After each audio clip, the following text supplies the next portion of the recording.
નમસ્કાર. વિષય ગુજરાતીમાં આપ સૌનું સ્વાગત છે. ગત તાસમાં આપણે નર્મદા મૈયાનો પાઠ સમજ્યા હતા. છે આપણા અભ્યાસક્રમમાં ગુજરાતી અભ્યાસક્રમમાં પાઠ 6 છે નર્મદા મૈયા. તે પાઠમાં આપણે નર્મદા મૈયા છે ગુજરાતમાં પૂર્વ દિશાએ, મધ્યપ્રદેશના પૂર્વ દિશાએ માઇકલ નામના પર્વતની તળેટીમાં અમરકંટક સરોવર છે. ત્યાંથી નર્મદા નદી છે એનું ઉદ્ભવ સ્થાન છે અને જે બંગાળની ખાડી છે એ સમુદ્રમાં તે ઠલવાય છે, એટલે ત્યાં નર્મદા નદીનો અંત છે. તો ઉદ્ભવથી અંત સુધી આપણે પાઠ સમજ્યા હતા. ત્યાર પછી સ્વાધ્યાય પોથીમાં આવતા જે મોટા પ્રશ્નો, નાના પ્રશ્નો, વિકલ્પ, ખાલી જગ્યા, તે પણ આપણે સમજૂતી મેળવી હતી. અને જે નદી વિશે આપણે એક નિબંધ પણ લખ્યો હતો અને પત્ર પણ સમજ્યા હતા. તો આજે આપણે ગુજરાતી વિષયનો એક વ્યાકરણનો ટોપિક છે, જે આપણે ધોરણ 5માં ગુજરાતી વિષયમાં જે વ્યાકરણ આવે છે એ આપણે વ્યાકરણ સમજવાના છીએ. એમાં આપણે જોઈએ ભાષા સજ્જતા, અને આપણે વ્યાકરણમાં સંજ્ઞા આવશે, વિશેષણ આવશે, જાતિ આવશે, બધા ટોપિક સમજવાના છીએ. એમાં આજનો ટોપિક છે ભાષા સજ્જતા. તો આપણે ભાષા છે એને કઈ રીતે એનો ઉચ્ચાર હોય એ સમજવાના છીએ, કે એને બોલવામાં કઈ રીતે અર્થભેદ થતો હોય. જેમ કે કલમ ખટારામાં સ હોય તો 3 સ આવતા હોય, સસલાનો સ હોય, સગડીનો સ હોય, ષટકોણનો સ હોય. તો આપણે બધા જ સને એક સેમ રીતે બોલતા હોઈએ છીએ, કે સરોવર, શરણાઈ. તો પણ એ બધા જ સ હોય એ બોલવામાં અર્થભેદ થતો હોય. જો તમને બોલવામાં ખબર ન હોય અથવા તો લખવામાં ખબર ન હોય, કોઈ પત્ર લખતા હોય, કોઈને વાત કહેતા હોય, કાં લખીને વાક્ય કીધેલું હોય, શબ્દ લખીને કીધેલો હોય, તો તમને સની અર્થભેદ ખબર ન હોય તો એનો અર્થ છે એ બીજો થતો હોય, અને વાંચન જે કરે છે, વાંચનાર છે, એનો બીજો જ કંઈક અર્થ સમજતા હોઈએ છીએ. તો આપણે આજે સ છે એને કઈ રીતે બોલાય, આનો ઉચ્ચાર સ શરણાઈ શનો અને સ સસલાના શનો બેયનો ઉચ્ચાર કઈ રીતે બોલવાનો છે એ આપણે સમજવાના છીએ. અને એના ઉપરથી આપણે શબ્દ પણ સમજીશું, કે જો તમે સ લખવામાં ભૂલ કરો તો એ અર્થ જેનો બદલાઈ જતો હોય છે. તો આપણે જોઈએ આ સ, તો એને સસલાનો સ આપણે બોલવામાં સસલું, તો સ છે એને લંબાવવાનો ન હોય, ટૂંકમાં જ બોલી જાય સ, એ સ સસલાનો. અને જ્યારે જોઈએ શરણાઈનો સ, તો આ સ છે એ આપણે થોડુંક લંબાવીને બોલવાનો હોય છે, શરણાઈ. તો આવી રીતે એનો જે ઉચ્ચાર હોય છે બોલવાનો, એ બંનેનો ભેદ હોય છે, ભિન્ન હોય છે. ચલો આપણે એના શબ્દ જોઈએ, કે તમે આ સ લખવામાં ભૂલ કરશો તો એનો અર્થ જ કાંઈક બદલાઈ જશે. ચલો એમાં પેલું જોઈએ સર, તો એમાં છે સસલાનો સર, અને બીજું પણ લખ્યું છે સર, તો એમાં છે શરણાઈનો સર. તો આપણે જે સસલાનો સ છે એ લખશું તો એનો અર્થ થશે સરોવર, અને જો ભૂલથી તમે અહીંયા શરણાઈનો સ લખશો તો થશે સર, તો એનો અર્થ થશે બાણ. તમે જોઈ શકો છો સરોવર અને બાણ બે સાવ અલગ જ શબ્દ છે, અને જો તમે એને એક રીતે લખો તો એ ચાલે નહીં, ભાષામાં ભૂલ ગણાય, જોડણી ભૂલ ગણી શકાય. હવે જોઈએ સત, તો સતમાં પણ જે સસલાનો સ છે એ લખીએ તો એનો અર્થ થશે સત્ય. અને જો આપણે શરણાઈનો સતમાં લખીએ, સત શબ્દમાં શરણાઈનો કરશું તો એનો અર્થ થશે સો. તો આનો સત્ય અને સો એનો પણ અર્થભેદ થાય છે. તો આપણે આ બધા સ લખવામાં ખાસ ધ્યાન રાખશું અને બોલવામાં પણ ધ્યાન રાખશું. હવે જોઈએ ત્રીજું, કે શ. તો એમાં સસલાનો સ કરશું તો મુકદ્દમો થશે એનો અર્થ, અને કેશ જો શરણાઈનો શ કરશું કેસ લખવામાં તો એમાં થશે વાળ, જે આપણે હેડ છે તે. તો આમાં પણ મુકદ્દમો અને વાળ ક્યાંય મેળ જ નથી આવતો, એટલા શબ્દ અલગ છે. હવે જોઈએ શાન. તો એમાં સસલાનું છે લખશું સાનો તો એનું સમજણ થશે, અને શાનો જે શરણાઈનો શ કરશું તો એમાં થશે ભપકો. તો સમજણ અને ભપકો એનો પણ અર્થ ઘણો અલગ થાય છે. ત્યાર પછી જોઈએ પાંચમું શાળ. તો એમાં પણ તમે જોઈ શકો છો કે સસલાનો સ છે તો એનો અર્થ થશે લાભ અને કસ. ત્યાર પછી જોઈએ શાળ, જે શરણાઈનો સ લખેલ છે તો એનો અર્થ થશે છિદ્ર અથવા કાણું. તો લાભ એટલે આપણને કંઈક લાભ થયો હોય કે ફાયદો થયો હોય એને લાભ કહી શકાય. સારું કામ થાય તો એમ કહીએ લાભ થયો. અને છિદ્ર એટલે જે તીનું હોય કાણું હોય એને છિદ્ર કહેવાય. તો આનો ઘણો બધો અર્થભેદ થાય છે, ઘણો નહીં પરંતુ સાવ અલગ જ અર્થ થતો હોય છે. બીજું સૂળ અને શૂળ. તો આ જોઈએ સસલાનો સૂળ લખશું સસલાનો તો સૂર્ય, અને બીજું જોઈએ શૂળ તો શૂળવીર જે બળવાન હોય શૌર્ય હોય તે શૂળવીર. તો આનો પણ સૂર્ય એને અવાજ શૂળવીર અને શૌર્ય, તો આનો પણ ઘણો વધારે ભેદભાવ થાય છે. બીજું જોઈએ પાસ. તો એમાં સસલાનો સ લખશું પાસમાં તો ઉત્તીર્ણ એટલે જે પાસ થાય છે. જે આ શબ્દથી તમે જાણકાર જ છો કે સ્કૂલના રિઝલ્ટમાં પાસ કે ના પાસ થતું હોય છે. હવે જોઈએ પાસ. તો એમાં જો શરણાઈનો શ લખશો તો ફાંસો.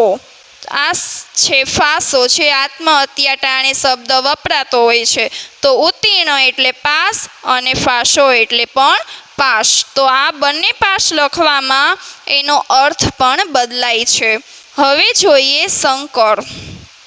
એમાં જો તમે સસલાનો સ કરેલ છે તો ભેળસેળ એટલે ભેળવાટ કરતા હોય તે, કે જે ઘણી બધી ભેળસેળ થતી હોય છે લોટમાં કે અનાજમાં કે બધી જગ્યાએ, એ ભેળસેળ. અને જોઈએ શંકર. એમાં શરણાઈનો શ છે તો જે ભગવાન શિવ છે તે. તો આવી રીતે સળ અને શમાં એટલે સ અને શ બોલવામાં પણ અલગ છે અને લખવામાં પણ સાવ અલગ છે. તો આ બધા શબ્દ છે અને લખવામાં બોલવામાં પણ તમે ખાસ ધ્યાન રાખજો. આપણે જે રીતે શ અને શની આપણે અર્થભેદ સમજ્યા એવી જ રીતે આપણે ખાલી જગ્યા એ અક્ષર ઉપરથી લખીએ. ચલો પેલી જોઈએ નુકસાન. તો એમાં આ સ આવશે સસલાનો કે શરણાઈનો, તો એમાં પેલો સ આવશે શા, નુકસાન. ત્યાર પછી જોઈએ ખાલી જગ્યા વણ. એમાં શી વણ. તો એમાં શરણાઈનો કે સસલાનો, તો એમાં સી આવશે, જે સસલાનો છે તે શી વણ. ત્યાર પછી જોઈએ ત્રીજું. એમાં સરોવર લખવું છે, ખાલી જગ્યા રોવર સરોવર. તો એમાં પેલો સ કે બીજો, તો એમાં આપણે સસલાનો કરશું સરોવર. ત્યાર પછી ચોથું રિસેસ, જે તમને સ્કૂલમાં બોલતા હોય તે રિસેસ. તો એમાં શરણાઈનો કે સસલાનો, તો એમાં આવશે સસલાનો. ત્યાર પછી જોઈએ પાંચમી ખાલી જગ્યા સમ ખાલી જગ્યા એટલે સમસ્યા. તો એમાં પેલું શિયા આવશે કે શરણાઈનું શિયા આવશે, બંને શબ્દ જે જોડિયા અક્ષર છે તો એમાં પેલું આવશે. ત્યાર પછી જોઈએ છઠ્ઠું ખાલી જગ્યા કાર. તો એમાં શિકાર. એમાં સસલાનો સ કે શરણાઈનો, તો એમાં બીજો આવશે શિકાર. ત્યાર પછી જોઈએ 7મો, ખાલી જગ્યા બાસી, શાબાશી. તો એમાં કયો સો આવશે, શરણાઈનો કે સસલાનો? ચાલો તમે જ વિચારો. એમાં આવશે શરણાઈનો. હવે જોઈએ 8મો, વિશેષ. તો એમાં વી ખાલી જગ્યા શ, વિશેષ. તો એમાં ષટકોણનો આવશે કે શરણાઈનો? તો એમાં આવશે શરણાઈનો, વિશેષ. તો આ બધા શબ્દોને તમે જુઓ, નુકસાન, સીવણ, સરોવર, વિશેષ. પછી સમસ્યા, શિકાર અને શાબાશી અને વિશેષ. તો આ રીતે આપણે અક્ષરનો ભેદ કરીને સમજીને મૂકવાના રહેશે. હવે પછી આપણે વ્યાકરણનો ટોપિક લઈએ, વિરામ ચિહ્નો. તો વિરામ ચિહ્નો કેવા હોય? જેમ કે પૂર્ણ વિરામ. તમે કોઈ બી વાક્ય લખો તો આવી રીતે ફૂલ સ્ટોપ કરતા હોય એને કહેવાય પૂર્ણ વિરામ. ઉદ્ગાર ચિહ્ન હોય છે, પ્રશ્નાર્થ ચિહ્ન હોય છે, ડબલ કોમા હોય છે, સિંગલ કોમા હોય છે. તો આવી રીતે ઉદ્ગાર ચિહ્ન, પ્રશ્નાર્થ ચિહ્ન છે, લઘુ કોણ, ગુરુ લાઈન હોય, લઘુ લાઈન હોય, ડોટ ડોટ ડોટ કરતા હોય. તો આ બધા છે એને વિરામ ચિહ્નો કહી શકાય. તો વિરામ ચિહ્નો ક્યારે મૂકવાના હોય વાક્યમાં? તો આપણે સમજીશું. તો આપણો પહેલો છે પૂર્ણ વિરામ. જે આ રીતે આપણે ફૂલ સ્ટોપ કરીએ છીએ એને પૂર્ણ વિરામ કહેવાય. તો પૂર્ણ વિરામ ક્યારે મૂકશું? કે કોઈ બી વાક્ય પૂરું થાય ત્યારે આપણે પૂર્ણ વિરામ મૂકવાનું હોય છે. અથવા તો કોઈ શબ્દ અધૂરો હોય છે ત્યારે પણ પૂર્ણ વિરામ મુકાય છે. જેમ કે તમે ધોરણ 4માં પત્ર લખતા શીખી ગયા. તો એમાં જે પપ્પાનું નામ લખતા એડ્રેસની ઉપર જે અટક, આપણું નામ અને પપ્પાનો અક્ષર લખતા, તો પપ્પાનું નામ છે એ અધૂરું છે તો ખાલી અક્ષર લખીને તમે પૂર્ણ વિરામની નિશાની કરતા. તો એ શબ્દ છે એ અધૂરો દર્શાવવા અને વાક્યને પૂર્ણ દર્શાવવા માટે પૂર્ણ વિરામ મુકાતું હોય છે.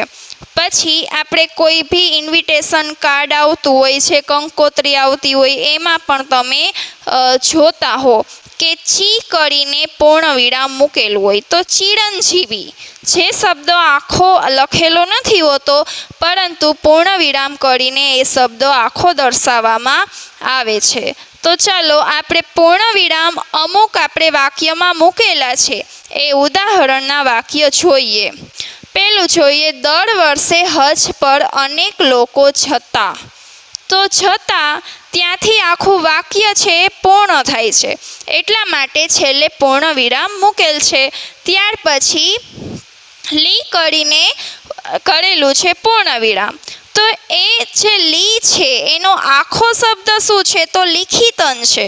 જે તમે પત્રમાં જમણી સાઈડ નીચે લખો છો કે પત્ર લખનાર કોણ, એટલે એને શું કહેવાય? તો લિખિતન છે, પત્ર લખતા હોય તે. તો એ શબ્દ હોય એને આખો આપણે નથી લખતા પરંતુ માત્ર લી કરીને જ આપણે પૂર્ણ વિરામ કરીએ છીએ. તો આવી રીતે પણ ઉપયોગ થઈ શકે. પછી ચિરંજીવી, તો એમાં ચી કરીને પૂર્ણ વિરામ મૂકીએ છીએ એટલે એનો આખો શબ્દ ચીનો ચિરંજીવી છે તો એ આપણે નથી લખતા. આપણે માત્ર ચી કરીને પૂર્ણ વિરામ મૂકીએ તો આખો શબ્દ દર્શાવી શકાય. પછી જોઈએ ત્રીજું, મહેનત કરો તો સોનાનો સિક્કો મળે. તો આ વાક્ય પણ પૂર્ણ થાય છે એટલા માટે અહીંયા પૂર્ણ વિરામ મૂકેલ છે. પછી જોઈએ ચોથું, કાગડો ડાળી પર બેઠો છે. પૂરું થઈ જાય છે વાક્ય, બેઠો છે પછી એ વાક્ય પૂર્ણ, એટલા માટે ત્યાં પૂર્ણ વિરામ મૂકેલ છે. પછી જોઈએ પાંચમો, કૂતરો મુસાફરોને ભસે છે. ત્યાં પણ આપણે ફૂલ સ્ટોપ લગાવેલ છે એટલે કે પૂર્ણ વિરામ. તો ભસે છે વાક્ય આખું પૂર્ણ છે એટલા માટે. ત્યાર પછીનું જોઈએ છઠ્ઠું, મોચી સાધુ સામે જોઈ હસવા લાગ્યો. મોચી છે એ સાધુની સામે જોવે છે અને હસવા લાગે છે, એટલા માટે આ વાક્ય અહીંયા પૂર્ણ ગણાય છે. તો પૂર્ણ વિરામ છે એ કોઈ પણ શબ્દ અધૂરો હોય ત્યાં દર્શાવી શકાય અને આખું જ વાક્ય પૂર્ણ થાય ત્યાં દર્શાવવામાં આવે છે. પૂર્ણ વિરામ પછી જોઈએ અલ્પ વિરામ. તો વાક્યમાં જ્યારે આવી નિશાની કરીએ તેને કહેવાય છે અલ્પ વિરામ. તો એ અલ્પ વિરામનો ઉપયોગ ક્યાં કરીએ? તો અલ્પ વિરામ છે પહેલાં તો સંબોધન કરવા, કે તમે પત્ર લખતા હો ત્યારે જેને પત્ર લખતા હોય એને સંબોધન કરવા માટે અલ્પ વિરામ વપરાય છે. જેમ કે તમારા છેવડા હોય તો પ્રિય મિત્ર કરીને અલ્પ વિરામ કરીએ છીએ. પછી તમારાથી મોટા હોય તો પૂજ્ય દાદાજી, પૂજ્ય ગુરુજી, તો આવા શબ્દ પછી આપણે અલ્પ વિરામ કરતા હોય. તો જે સંબોધન માટે અલ્પ વિરામનો ઉપયોગ થતો હોય છે. પછી એક શબ્દ નહીં પરંતુ એકથી વધારે શબ્દ લખવા હોય તો એક શબ્દ પછી બીજા શબ્દ પછી એક શબ્દ પછી આપણે કે બબે શબ્દોની વચ્ચે અલ્પ વિરામનો ઉપયોગ કરતા હોઈએ. એકથી વધારે શબ્દ લખવા માટે અલ્પ વિરામનો ઉપયોગ કરતા હોય. બીજું કે આપણે જ્યારે વાક્ય લખતા હોય તો વાક્યને અટકાવવાની જરૂર હોય ત્યારે પણ આપણે અલ્પ વિરામનો ઉપયોગ કરીએ છીએ. તો સંબોધન માટે, વધારે શબ્દ કે અક્ષરને લખવા માટે કે વાક્યને અટકાવવા માટે અલ્પ વિરામનો ઉપયોગ થાય છે. તો ચલો આપણે અલ્પ વિરામના ટોપિક જોઈએ. પહેલું, પ્રિય મિત્ર. તો હમણાં જ આપણે વાત થઈ કે પત્રમાં જ્યારે સંબોધન માટે થતું હોય છે તો આવી રીતે મિત્ર કરીને આપણે અલ્પ વિરામ મૂકી શકીએ. પછી પ્રાચી, નિર્મલ, કૃતિ અને હિમાંશુ પુસ્તકાલયમાં ગયા. તો જો અહીંયા પ્રાચી, નિર્મલ, કૃતિ એકથી વધારે નામ છે તો આપણે બે નામની વચ્ચે અલ્પ વિરામ કરેલ છે. અને જ્યારે અન્ય શબ્દો આવે ત્યાં આપણે અલ્પ વિરામ ન કરી શકીએ. અલ્પ વિરામની જે જરૂર છે એ અને એ લીધી છે, એટલા માટે અને હિમાંશુ. જો અને ન હોત તો આપણે ત્યાં અલ્પ વિરામ કરવું પડત. એટલે જ્યારે છેલ્લો શબ્દો આવે ત્યાં અને લાગે તો આપણે અલ્પ વિરામ કરી ન શકીએ. જ્યાં અને ન હોય કે તથા ન હોય અથવા ન હોય ત્યાં આપણે અલ્પ વિરામ મૂકવાનું હોય છે. ત્રીજું, બેફિકર રહો મહારાજ, વાયદો નહીં ચૂકવું. આ વાક્ય છે એ અહીંયા પૂર્ણ થાય છે, પરંતુ વચ્ચે આ વાક્યને અટકાવેલ છે એટલા માટે અહીંયા અલ્પ વિરામ મૂકેલ છે. જુઓ, બેફિકર રહો મહારાજ, અટકાવી દીધું, પાછું એ જ વાક્ય ચાલુ થાય છે, વાયદો નહીં ચૂકવું. એટલે અટકાવવા માટે પણ અલ્પ વિરામનો ઉપયોગ થાય છે. પછી ચોથું, પરોઢ, જંગલ, બગીચો અને પર્વત સુંદર લાગે છે. તો આમાં એકથી વધારે શબ્દ લખેલા છે એટલા માટે દરેક વચ્ચે અલ્પ વિરામ કરેલ છે. પરોઢ પછી અલ્પ વિરામ, જંગલ પછી અલ્પ વિરામ અને બગીચો પછી અને છે એટલા માટે અલ્પ વિરામ ન આવે.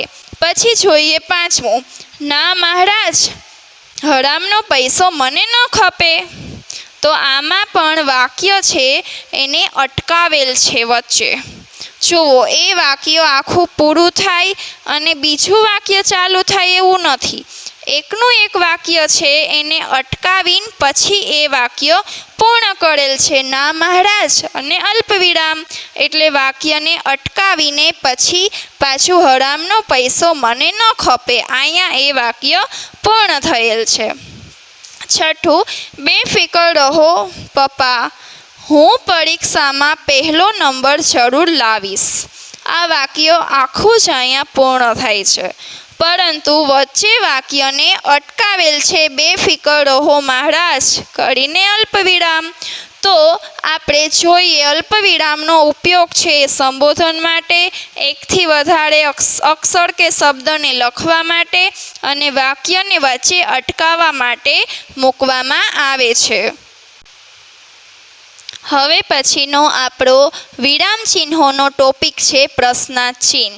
તો તમે પ્રશ્નાર્થ ચિહ્નથી તો પરિચિત છો કે કેમ કે દરેક પરીક્ષા હોય, વીકલી ટેસ્ટ હોય, સ્વાધ્યાય પોથી હોય, એમાં પ્રશ્ન જવાબ આવતા જ હોય. દરેક પ્રશ્નની પાછળ આવી નિશાની હોય છે જેને કહેવાય છે પ્રશ્નાર્થ ચિહ્ન. તો પ્રશ્નાર્થ ચિહ્ન કયા વાક્યમાં આવશે તે આપણે જોઈએ. કોઈ બી વાક્ય હોય, કોઈને પૂછવા માટેનું હોય, ત્યાં પ્રશ્નાર્થ ચિહ્ન મુકાય છે કે પૂછો તમે કઈ રીતે. તો પૂછવા માટેનું વાક્ય હોય ત્યાં તમે આવા શબ્દ લગાડતા હો. ક્યાં, ક્યાં છે, કેમ આમ કર્યું, કેવું, શા માટે, કઈ, કોણ, કોનું. તો આવા જે વાક્યની અંદર તમે આવા શબ્દને મૂકો તો ત્યારે એ બની જાય છે પ્રશ્નાર્થ વાક્ય. તમે કોઈને પૂછો ક્યાં છે, કેમ આમ કર્યું, તો એ પણ પ્રશ્ન થાય. કેવું સરસ છે, કેવું છે, તો એ પણ પ્રશ્ન થાય. કેવું સરસ છે, તો એ પ્રશ્ન ન થઈ શકે. પછી શા માટે એમ કહો છો, તો એ પણ પ્રશ્ન પૂછાણો. કઈ રીતે તે થયું, તો એ પણ પ્રશ્ન પૂછાણો. આ કોણ છે, તો એમાં કોણ લાગે, તો એ પણ પ્રશ્ન પૂછાય છે. આ વસ્તુ કોનું છે, આ કોનું છે, તો એ પણ પ્રશ્ન પૂછો છો. તો દરેક વાક્યની અંદર જ્યારે ક્યાં, કેમ, કેવું, શા માટે, કઈ, કોણ, કોનું, જ્યારે આ અક્ષર લાગશે ત્યારે બનશે પ્રશ્નાર્થ ચિહ્ન. ચાલો પ્રશ્નાર્થ ચિહ્ન છે એ આપણે એના ઉદાહરણ જોઈએ. કેમ મૂંગા થઈ ગયા, તો આ વાક્યની અંદર કેમ શબ્દ લાગે છે એટલા માટે અહીંયા મુકાય છે પ્રશ્નાર્થ ચિહ્ન કે પૂછીએ છીએ કેમ મૂંગા થઈ ગયા, તો બને છે પ્રશ્નાર્થ ચિહ્ન. બીજું, આવું મફતનું સોનું શું કરવું છે, તો એમાં શું લાગે છે એટલા માટે થશે પ્રશ્નાર્થ ચિહ્ન. હવે મારા પગના પગરખાનું શું પડે, તો શું અક્ષર છે, શું, એનાથી પ્રશ્ન વાક્ય બની જાય છે એટલા માટે આપણે પ્રશ્નાર્થ ચિહ્ન મૂકીએ છીએ. પછી ચબૂતરામાં શું નાખવામાં આવે છે, તો એમાં પણ શું લાગે છે એટલા માટે બને છે પ્રશ્નાર્થ વાક્ય. પાંચમું, તમે ક્યાં જાઓ છો, તો ક્યાં શબ્દ છે એના દ્વારા પ્રશ્નાર્થ વાક્ય બને છે. છઠ્ઠું, ઈશ્વર ક્યાં રમી રહ્યો છે, તો ક્યાં છે એના દ્વારા પ્રશ્નાર્થ વાક્ય બને છે. તો આ દરેક વાક્યમાં કેમ, શું, શું, ક્યાં, ક્યાં, તો આવા અક્ષરનો ઉપયોગ થયેલ છે એટલા માટે પ્રશ્નાર્થ વાક્ય બન્યા. તમે જ્યારે પ્રશ્નાર્થ વાક્ય બનાવો, જો તમે પાછળ આ નિશાની કરેલ ન હોય તો એ વાક્ય ખોટું ગણાય. પ્રશ્નાર્થ વાક્યમાં આ નિશાની કરવી ફરજિયાત હોય છે. હવે જોઈએ ઉદ્ગાર ચિહ્ન. તો આવી જ્યારે વાક્યમાં નિશાની હોય તો એ નિશાનીને ઉદ્ગાર ચિહ્ન કહેવામાં આવે છે. તો ઉદ્ગાર ચિહ્ન વાક્યમાં ક્યારે લગાવાય, કે કોઈ વાક્યમાં આપણે વાંચીએ અને આપણને નવાઈ ભરું લાગતું હોય, વાક્ય નવાઈની વાત લાગતી હોય ત્યારે ઉદ્ગાર ચિહ્ન મુકાય. આશ્ચર્યજનક લાગે તો પણ એમાં મૂકવામાં આવે છે. કે કોઈ ચિંતામાં હોય ત્યારે ઉદ્ગાર ચિહ્ન મુકાય છે. આશ્ચર્ય હોય ત્યારે, કે નવાઈ લાગતું હોય ત્યારે, કે કોઈ એકદમ દુઃખદ વાત હોય ત્યારે પણ ઉદ્ગાર ચિહ્ન મુકાય છે. તો આવી રીતે કોઈ આશ્ચર્યજનક હોય ત્યારે ઉદ્ગાર ચિહ્નનો ઉપયોગ થતો હોય. આપણે એના અમુક વાક્યના ઉદાહરણ જોઈએ. શા વિચારમાં પડી ગયા છો મહારાજ, તો આ એક વિચારની વાત થાય છે, વિચારદાયક વાત છે. તો આ વાક્યમાં ઉદ્ગાર ચિહ્ન મુકાય છે. અને મહારાજ, મહારાજ શબ્દ છે એકદમ ભાવથી બોલેલ છે. જો ભાવવાચક શબ્દ હોય ત્યાં પણ ઉદ્ગાર ચિહ્ન મૂકવામાં આવે છે. જોયું તો બધા ઓજારો સોનાના, તો આ આપણને આશ્ચર્યજનક વાત લાગે છે કે જોતા જ સોનાના ઓજાર. આપણે સાંભળીને જોઈને આશ્ચર્ય થાય છે એટલા માટે આ વાક્યમાં ઉદ્ગાર ચિહ્ન મૂકવામાં આવે છે. ત્રીજું, તું તો બહુ બહાદુર, સસલી જોઈને ભાગ્યો. તો આ વાક્ય છે એકદમ બહાદુરીની વાત કરવામાં આવી છે, એટલા માટે ઉદ્ગાર ચિહ્ન. અને સસલી જોઈને ભાગ્યો, તો એમાં આપણને એકદમ હરખની વાત છે કે આ એક રમૂજી વાત કહેવામાં આવી છે, એટલા માટે ત્યાં ઉદ્ગાર ચિહ્ન મુકાય છે. વાહ, કેટલા સરસ ડ્રેસ. તો એકદમ વાહ શબ્દ છે એ ભાવવાચક છે, એટલા માટે ઉદ્ગાર ચિહ્ન. કેટલા સરસ ડ્રેસ, તો જોતાં જ એકદમ હર્ષ થાય છે, એટલે હર્ષની વાત હોય, આમ હરખાઈ જાય છે. વાહ, કેવા સરસ ડ્રેસ છે, એટલા માટે ઉદ્ગાર ચિહ્ન મુકાય છે. પછી જાણે વડનું નાનું સરખું વન જોઈ લો, એટલે એક આપણને નવીનતા વાત છે કે નાનું એવું વડનું જંગલ જોઈ લો, એટલા માટે નવીનતા ભરી વાત કહેવામાં આવી છે, એટલા માટે ઉદ્ગાર ચિહ્નનો ઉપયોગ થયેલ છે. આવી સરસ નદી, તો એકદમ સરસ, એકદમ પ્રશંસાજનક વાત છે, એટલા માટે આમાં ઉદ્ગાર ચિહ્ન મુકાય છે. તો ઉદ્ગાર ચિહ્ન છે એક નવીનતા લાગતું હોય, આશ્ચર્ય હોય, દુઃખદ ઘટના હોય, ભાવવાચક વાક્ય હોય, ત્યારે આપણે ઉદ્ગાર ચિહ્ન આવી નિશાની કરવામાં આવે છે. તો આજે આપણે વ્યાકરણના ટોપિક છે તે સમજ્યા. આપણે વ્યાકરણમાં પહેલાં તો ભાષા સજ્જતાનો ટોપિક જોયો, એમાં સના અર્થભેદ આપણે જોયા. ત્યાર પછી ઉદ્ગાર ચિહ્નો છે, એમાં આપણે પૂર્ણવિરામ, અલ્પવિરામ, પછી પ્રશ્નાચિહ્ન અને ઉદ્ગાર ચિહ્ન આ ટોપિકો સમજ્યા. તો દરેક વાક્ય છે, દરેક શબ્દ છે જે અર્થભેદ થાય છે ભાષા સજ્જતાના અને ઉદ્ગાર ચિહ્નોના જે વાક્ય છે, આવા તમે પણ શબ્દ અને વાક્ય વધારે બનાવતા શીખજો. અહીં આપણો વ્યાકરણનો પહેલો લેક્ચર છે એ પૂર્ણ કરું છું. આભાર. અસ્તુ.